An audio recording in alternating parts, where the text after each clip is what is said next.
Tonight, the exciting season premiere of Unsolved Mysteries. Brandon Lee, handsome, charismatic, destined to be a star. Then something went horribly wrong on a movie set in North Carolina.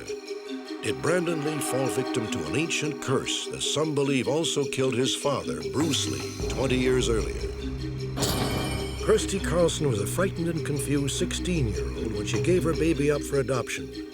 More than 2 decades later, she and the child's father are together again and searching for their long-lost daughter. Have you ever had a dream that just had to be real? Tonight you'll meet a man whose nightmare of capture and imprisonment during the Gulf War was an astonishing psychic vision that came true. In Northern California, a fugitive on the loose, a standoff, a massive search. Have you seen Tony Castro? Join me for our dramatic season premiere. Perhaps you hold the key. Perhaps you may be able to help solve a mystery.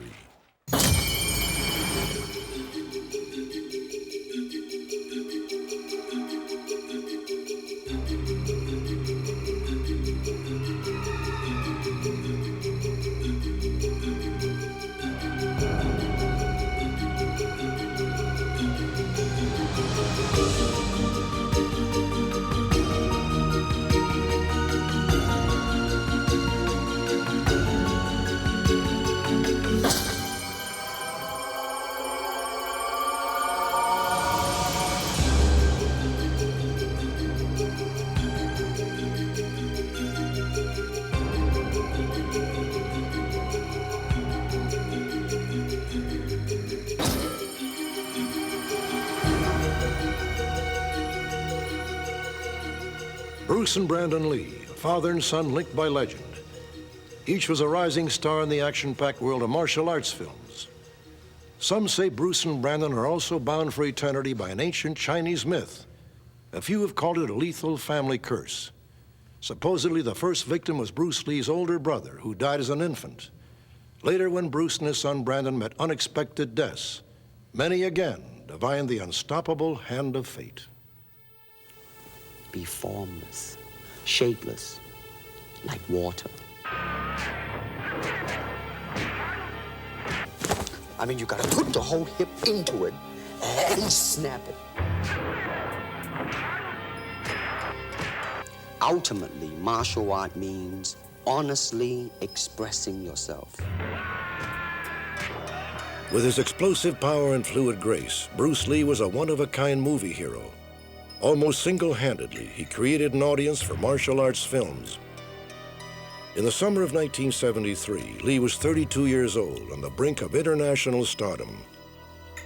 Then on July 20th, he took a prescription drug for a headache and lay down for a nap. Bruce Lee never got up. I was at the hospital when they brought Bruce in.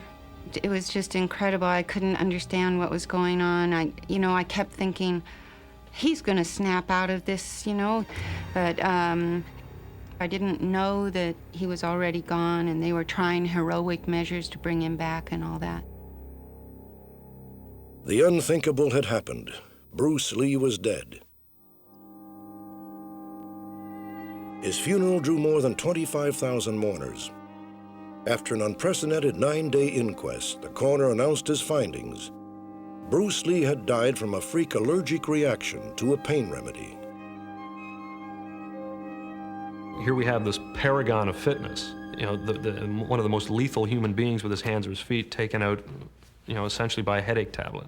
But it happens, and it only seems all the more unbelievable when it happens to someone who is larger than life. Fevered allegations sprang up overnight. Lee had been murdered by a rival studio, the disgruntled business partner, the Japanese mafia. Others blame Bruce Lee's death on the family curse and the mysterious forces of feng shui. Among other things, this ancient Chinese belief mandates that a home be built in perfect harmony with its environment. Bruce Lee's house in Hong Kong was said to be spiritually misaligned, a virtual guarantee of ruinous bad luck. The Chinese believe that unless this is addressed through either a feng shui expert who comes in to help you in some way deflect whatever evil omens there are, or if you just tear down the building and re-erect it properly, then you're okay. Apparently, the previous owner of the house had consulted a feng shui expert who placed a small mirror on the house to deflect the evil spirits. It remained there until July 19, 1973, when it was ripped away during a typhoon. Bruce Lee died the next day. Was it coincidence or a family curse? One that could reach across the generations.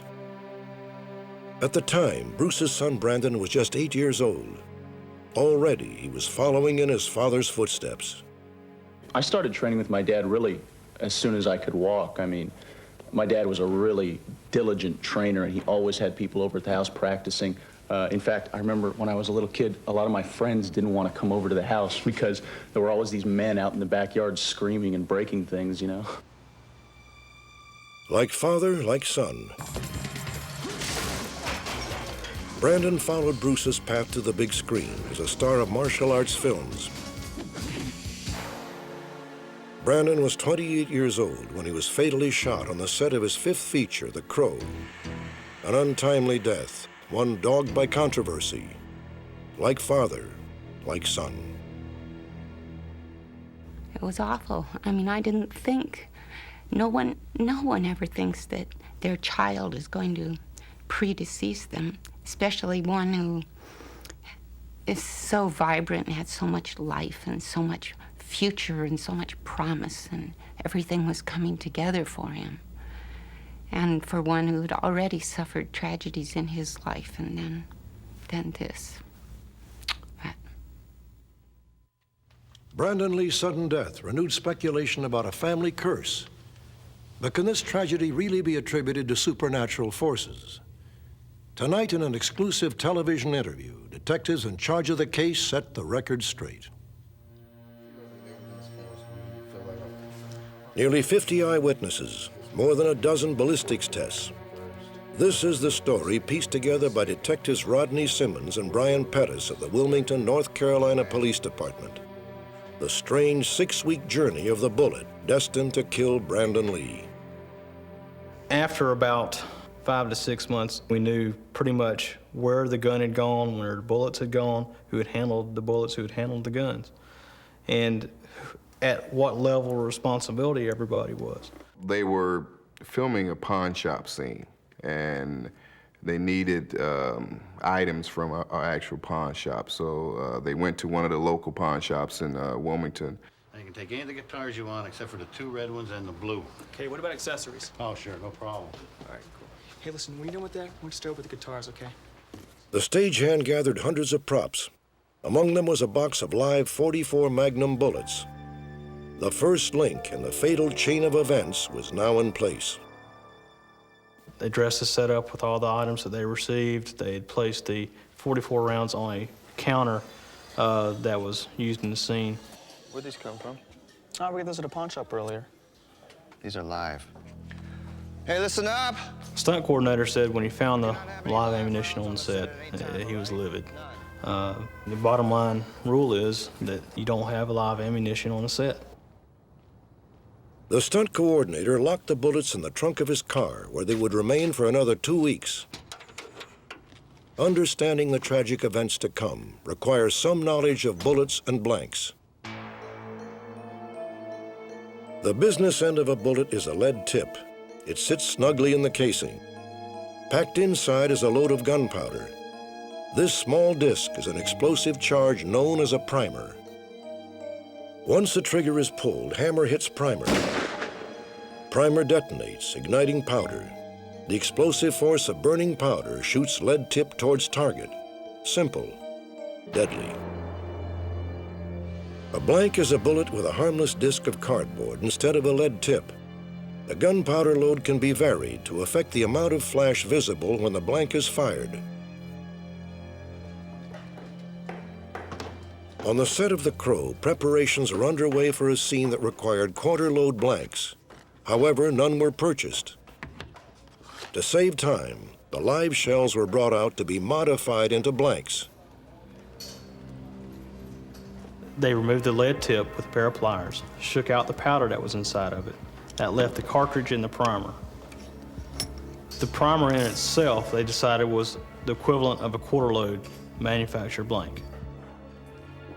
The end result was a handful of empty casings, each with a live primer. And while they were making the quarter-load blanks, they realized that they needed some dummy bullets also. A dummy round is basically a bullet with no powder, no primer, just a casing and a lead tip. No way it could be fired. That's a dummy round. So what they did, they fired off some of the primers from the blanks that they made and took those casings and put the lead tips back in the casings. But what they didn't do was check the primers to see if they'd all been fired when they made the dummy rounds. So they got some mixed up. So they made at least one dummy round that had a primer still intact.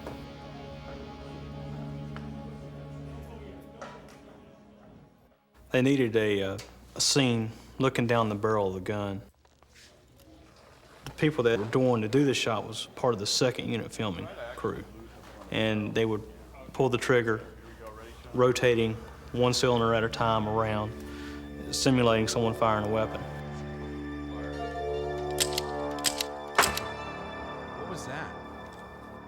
Police say that at least 2 people on the set heard a popping noise. No one realized it had been the sound of a primer firing. No one realized that the primer had exploded with just enough force to dislodge the lead tip from the bullet casing and wedge it into the gun barrel.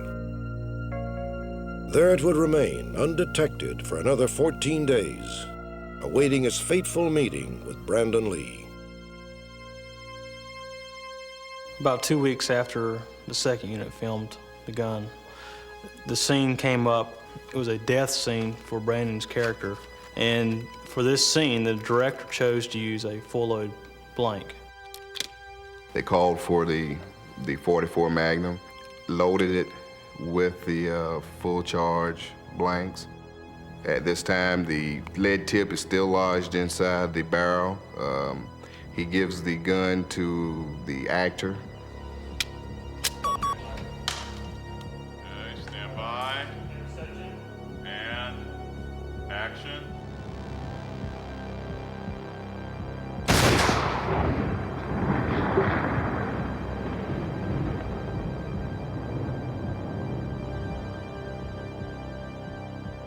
That bullet being lodged in the barrel and that full-load blank, that was the equivalent of a live .44 round.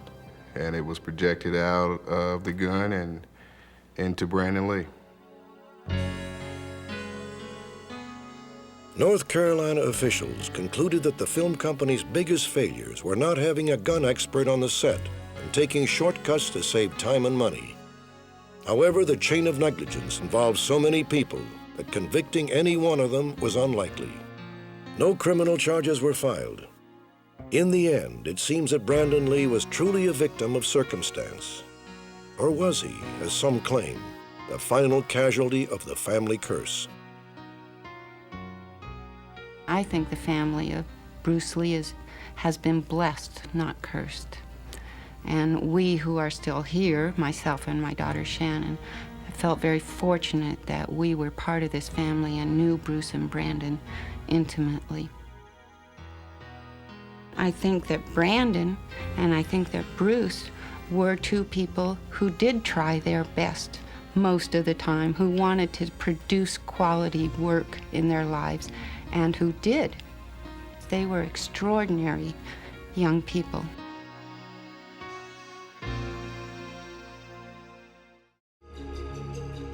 Next, the mysterious case of the missing Anchorwoman. What happened to Jody Husentrut?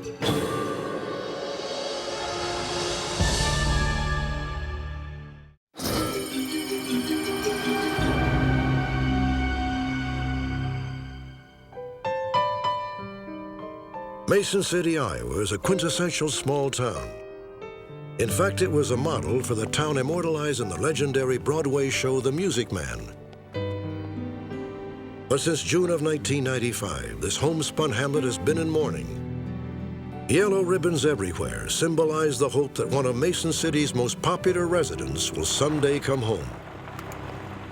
I'm John Shine from KIMT Television, Mason City, Iowa. We need your help.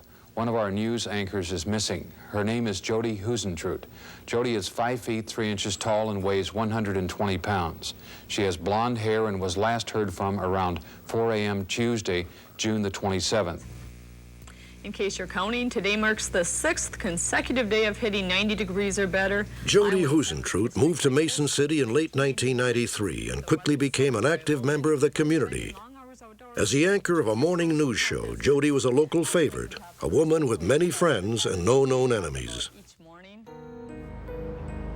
The day Jody vanished, she was scheduled to work her regular shift on the morning show.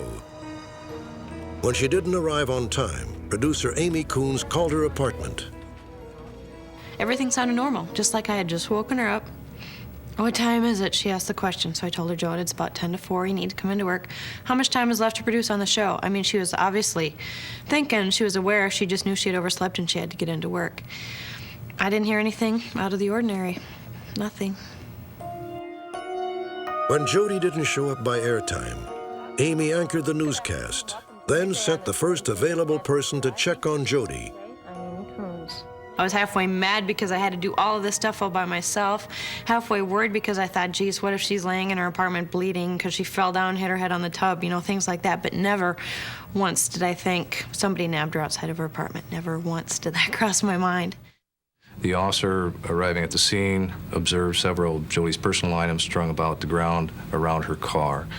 A quick check was done in and around the apartment complex for Jody, but we were unable to find her. Her personal items, which appear to be things that she was bringing with her to work in preparation for that morning's newscast, were scattered about her car, kind of trailing off away from the vehicle, which to all involved is a good indicator that she was taken forcibly. By that afternoon, the Mason City Police launched a massive search aided by the FBI and the Iowa Division of Criminal Investigation.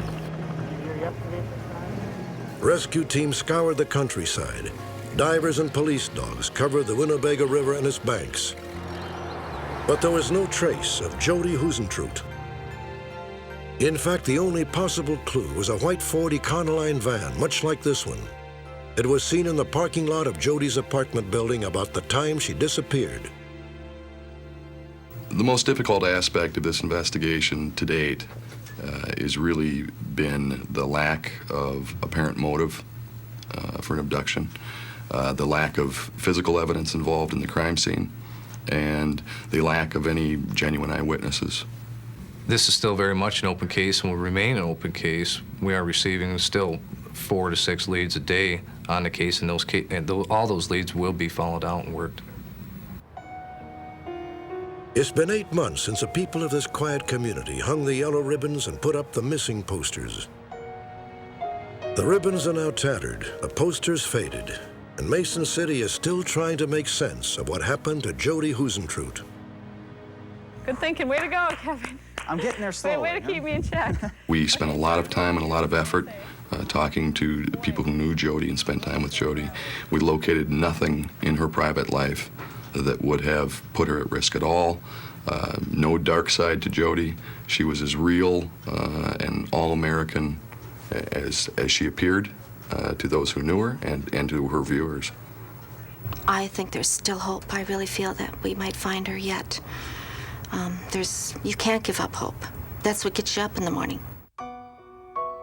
I can't imagine life without her because she is our joy. She's our life. I mean, we love her so much. She's just everything to us. Next, more than 20 years ago, a teenage girl reluctantly gave her daughter up for adoption. Can you help reunite them?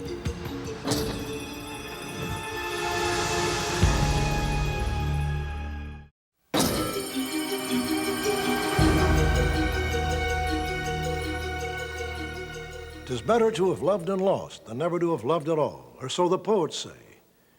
Better still to have a second chance at that lost love.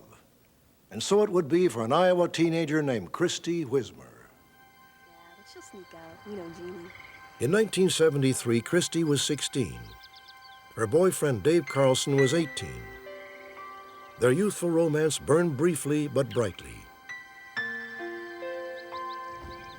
After 6 months together, they broke up, only to discover that their love had consequences that would last a lifetime. Dave? Christy? Hi. I need to talk to you. Sure. How you doing? Not so good. What's wrong? I'm pregnant. We had broke up a week before I found out that I was pregnant, and all I could think of was, how's Dave gonna handle this? And what about my folks? You know, I just thought it was the end of the world coming. You embarrassed me, and I'm not gonna stand for it! Come on in, Carlson! Any parent would be upset and angry to learn that their teenage daughter was pregnant. Christy says a confrontation with her father came when she was 4 months pregnant and just beginning to show. I'll tell you what is going on around here. You're 16 and pregnant, and you did it! This isn't helping anything. My father, he was taking it very hard and told me that, you know, I was just an embarrassment to the family, that he couldn't possibly love me. What are you gonna do about this? It seemed like the only thing to do was put the child up for adoption. Dave and Christy talked about getting married, but that was out of the question. I was forbidden to see him, so we'd sneak, you know, and see each other, but then we kind of grew apart during the pregnancy. Christy, you're almost done. You're almost done. Take a deep breath in now. In June of 1974, Christy Wismer gave birth to a baby girl. It should have been a time of joy for Christy, a transition to life with a child and a family of her own. Instead, the infant was to be adopted. Giving birth was lonely labor, destined to end in disappointment. Christy, that's the way. There you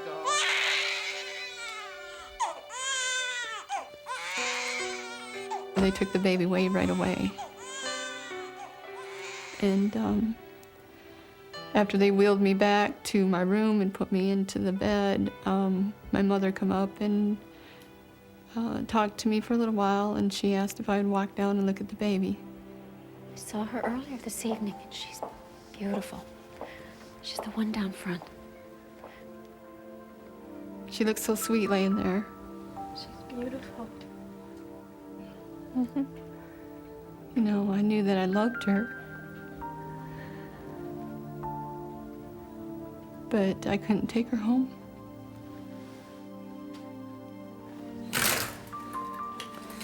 Christy, Bob Riley, I brought that paper for you to sign.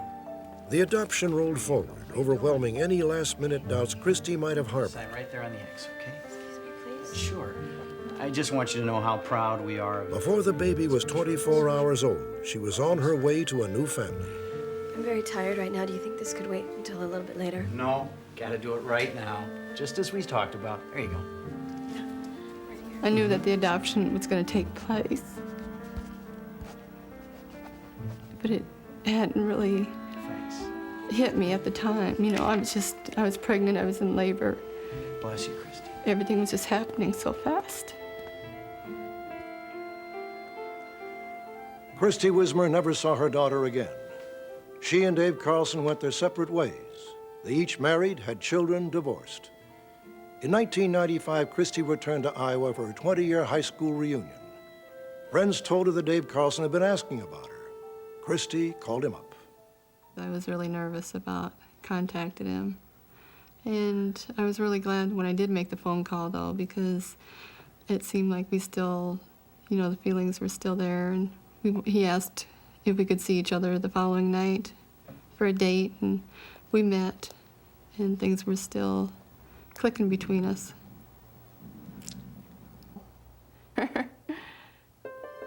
The romance that had smoldered for 2 decades reignited. Christy and Dave were married on June 22nd, 1996. Now they feel that their happiness would be complete if they could locate their daughter. I'm not trying to take the place of her family. I gave up all my rights back then, and I would just like to make myself available for whatever purpose she might have.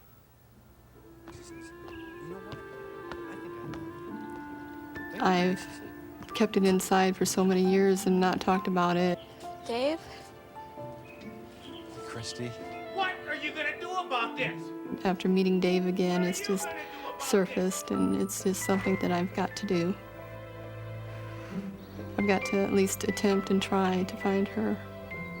Let her know that I didn't give her up for adoption because I didn't want her. I gave her up because of the circumstances.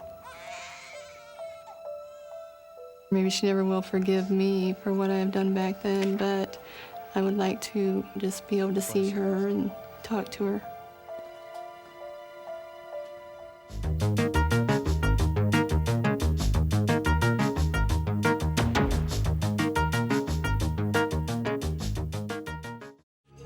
Next, an accused killer is on the run, and the authorities need your help to track him down.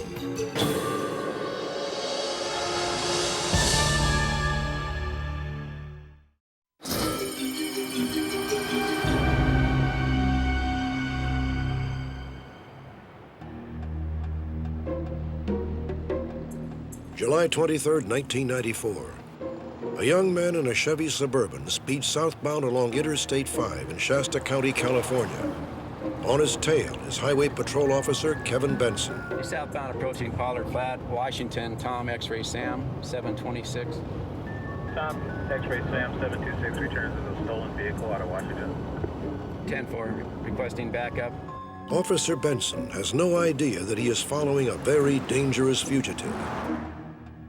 Tony Castro is a Mexican national with a long rap sheet for violent offenses. 3 days earlier, he had walked into an empty house near Sacramento, California, and allegedly attacked a man who was repairing a heating system. He stabbed me multiple times, kicked me, and left me on the floor. Went through my pockets for the car keys, took my car, and left. 2 days later, the burned-out shell of William Goulart's car was found in Washington State, 800 miles away. The day before, just down the road, 72-year-old Mike P.O.W. had been murdered in his farmhouse. The prime suspect is now Tony Castro. Mr. P.O.W. was beaten badly, shot twice, one of the worst cases our pathologist has ever seen. I just don't understand how he could do it. How he could have beat on my uncle the way that he did, and then to shoot him. Why was Mike P.O.W. murdered? Apparently for his gun collection and his truck. Officer Benson kept Castro in his sights for about 10 miles. Orica 5261, be advised he's exiting at Pollard Flat. He may have just been hoping that the patrolman just continued on south on I-5 and he would make his escape that way. But the escape route led straight to a cul-de-sac. Tony Castro was trapped, or so it seemed. Get your hands up. Got a problem, officer? Keep your hands up. Get out of the car. Getting out, okay? Getting out. Keep your hands up. What you pull me over for, huh? I didn't do nothing, man. Hands up. Okay, hey, what's it? You're up. You're up. Don't move. In the blink of an eye, Castro disappeared. Within an hour, state and local law enforcement agents had converged on the Sacramento River Canyon, a wilderness area that covers thousands of acres of rugged, dense terrain. Hey, contact Dean Simpson and Buyer. I want him back at the command center at 1300. I'll get right on it. What do you got? Not a trace, not yet. The whole situation was dealt with as an emergency in progress. Tell me what you've got on this guy. He's dangerous and he's smart. There was nothing that led us to believe that he wouldn't commit the same acts in his attempt to flee the area. 40 units were dispatched immediately. The Highway Patrol put extra squad cars on the interstate. Trackers fanned out up and down the Sacramento River. SWAT teams checked the freight trains that ran through the canyon, but there was no sign of Tony Castro.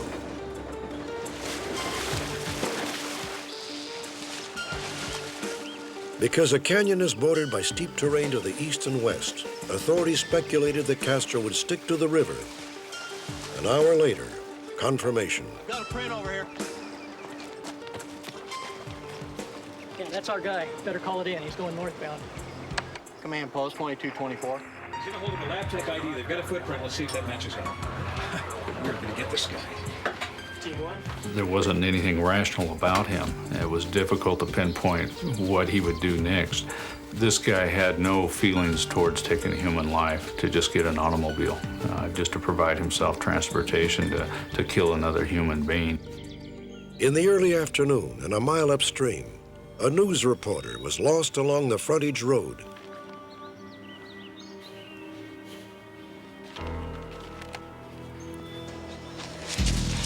Castro darted back into the woods and apparently changed direction. He headed south, downstream. This is an extremely rugged canyon. We could have had an army of officers out there, and he still would have slipped by us just because of the natural terrain and the concealment opportunities he had made available to him.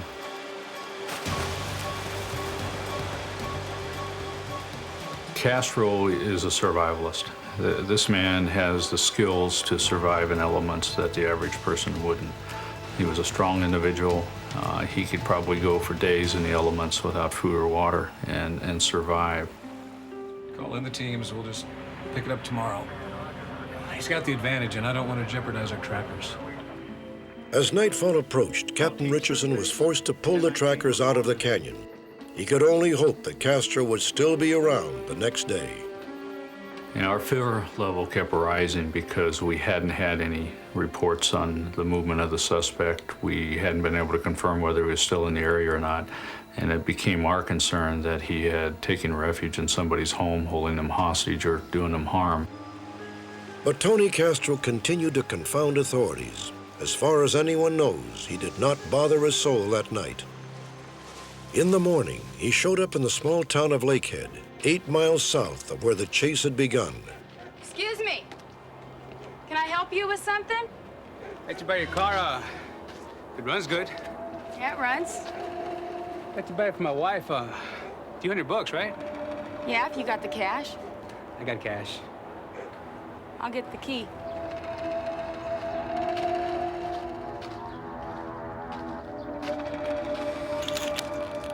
Little wait, hope you don't mind. Just wait right there. I'll be right back. I was swimming with some friends. A few minutes later, Tony Castro was on the road again, having bought himself a new set of wheels.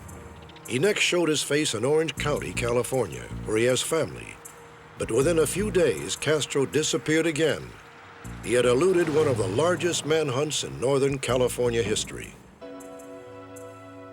The authorities feel very fortunate that no one was hurt during Castro's flight through the Sacramento River Canyon. But they also fear that the next time Castro is cornered, he may lash out. Tony Castro is 28 years old, 5'7" with a muscular build. He has 2 distinctive physical features. His right index finger is cut off at the knuckle, and his upper front teeth have gold etching at the gum line.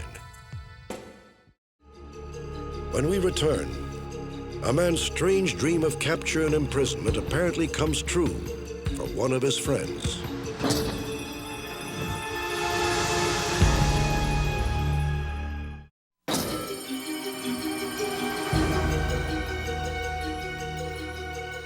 At one time or another, most of us have had a dream so intense, so vivid, that we felt it had to be real. Few, though, have ever discovered the dream actually was real. Few have had the spine-tingling experience of the man you're about to meet.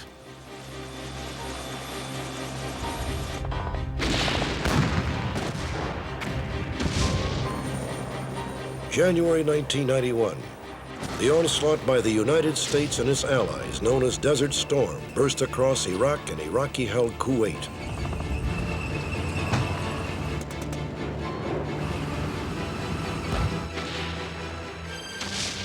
The conflict was instantly uplinked to television sets all over the world. I would like to see a peaceful solution to this question. I think Saddam Hussein should fully, without condition, comply to the UN. The first night Baghdad was bombed, Joe O'Brien of Crestline, California, watched with special interest. One of the Kuwaiti jet pilots fighting with the Allied forces was his longtime friend Mohammed Mubarak, nicknamed Sammy. They had met 16 years before when Sammy was in the U.S. on a training mission and had remained close ever since. During the hours of darkness, Baghdad was bombed by Allied warplanes. Wait, hold on. Joe had no doubt Sammy would be in the thick of the fighting. I'm gonna have to call you back.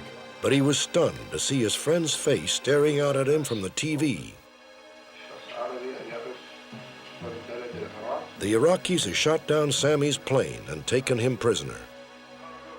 I had a feeling it was like my blood turned to lead. I think my biggest concern when he was shot down was that Saddam Hussein would make an example out of him. Iraq's issue was with Kuwait, so we have a Kuwaiti pilot. We will, if they were to torture or kill him, that was my main concern. Joe was consumed with worry. When he finally fell into a fitful sleep, he had a dream. Without question, one of the most bizarre he had ever had.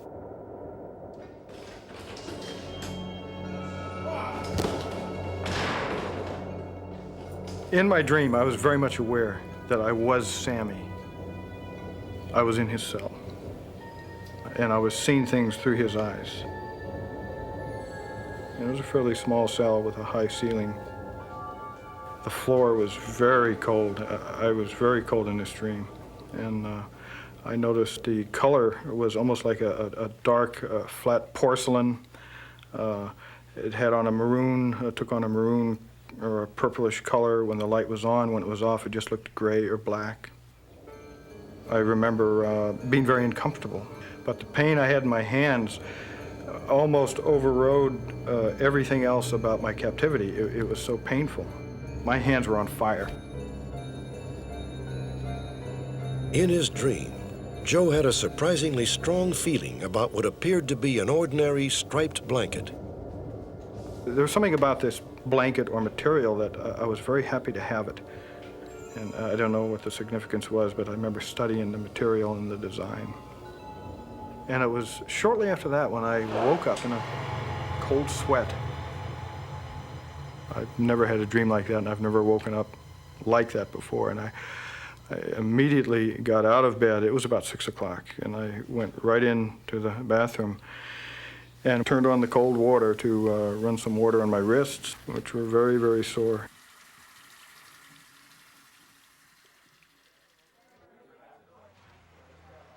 That same morning, Joe met a friend, John Goff, for breakfast. Hey, Joe, how's it going? Hey, how are you? All right. Big night. Yeah, sure. When he showed up, I noticed that his hands were kind of red. And he had a tough time picking his coffee cup up. And he says, the darndest thing happened to me last night. I had this strange dream. And in the process of my dream, my hands started hurting. And so then he told me about the dream. Your friend is a Kuwaiti pilot? Yeah, I dreamed I was him in his cell. Joe O'Brien is not a person to just fabricate stories. He's a very honest person. And when he told me about this story, I really did think that it was something really unusual because of the fact that he explained in detail about a prisoner of war. And the pain of his hands didn't go away for 5 days. You know someone's captive, you're going to picture a cell. But why the pain, and why in my wrists? You know, I used to be a mason. I have strong hands. I've never had problems with my hands, and here I can't even hold a coffee cup. Finally, 42 days after the war began, Iraq surrendered. Saddam Hussein agreed to a ceasefire and an exchange of prisoners. Joe again saw Sammy on television. This time, he was on his way to freedom.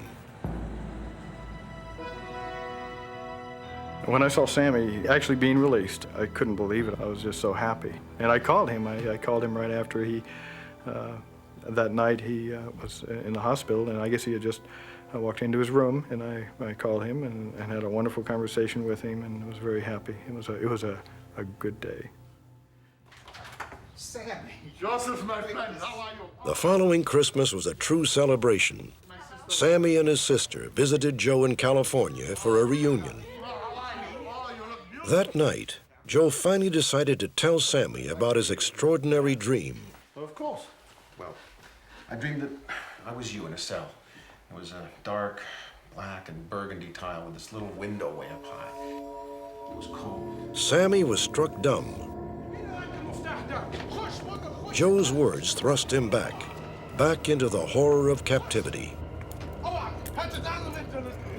While the Iraqis were taking Sammy to a P.O.W. camp, they kept him handcuffed so tightly that his wrists were cut and bleeding.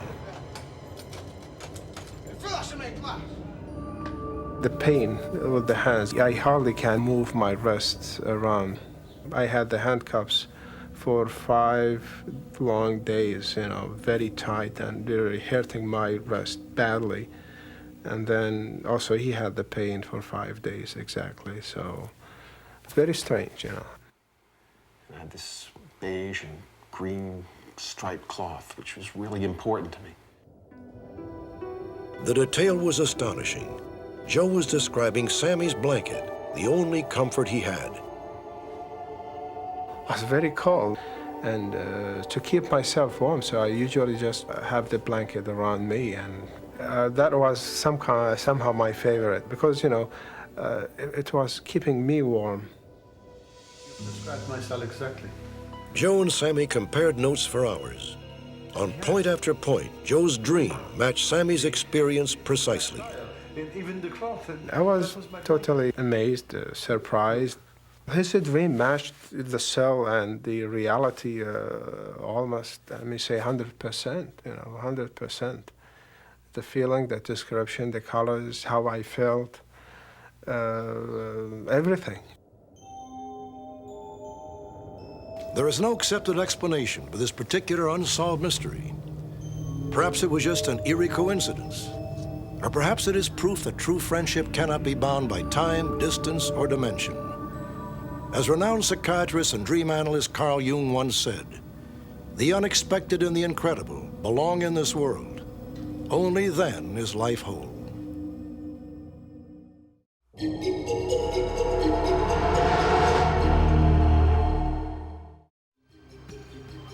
For every mystery, there is someone, somewhere, who knows the truth. Perhaps it's you. Join me again next Friday and every Friday for Unsolved Mysteries.